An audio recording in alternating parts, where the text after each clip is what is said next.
नहीं पाइब रब्बा प्यार के बिना, जिए नहीं पाइब रब्बा प्यार के बिना।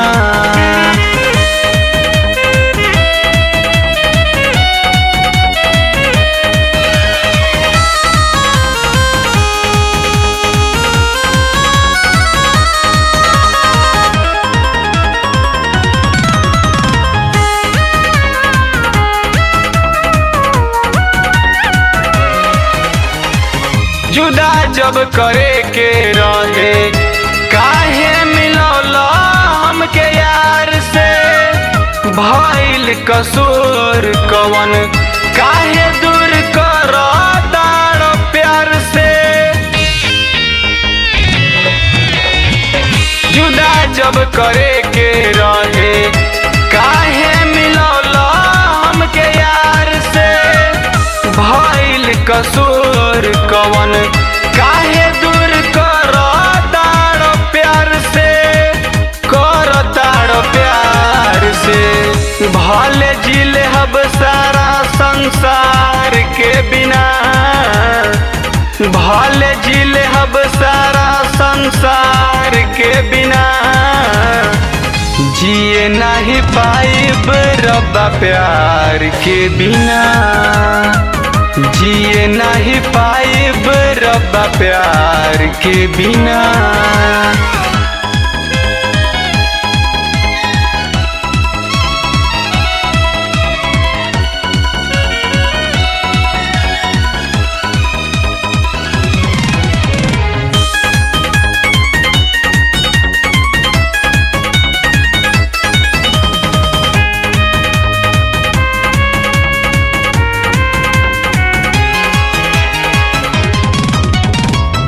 एक पल के दूरी उनसे हमके बुझाला एक साल हो, याद में उनका भइल बाटे नु पगला के हाल हो।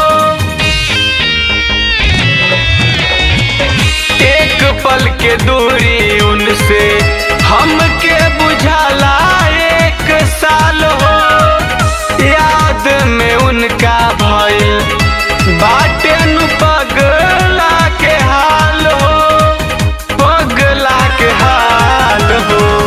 कैसे जियब बहिया के हार के बिना, कैसे जियब बहिया के हार के बिना, जिए नहीं पाइब रब्बा प्यार के बिना, जिए नहीं पाइब रब्बा प्यार के बिना।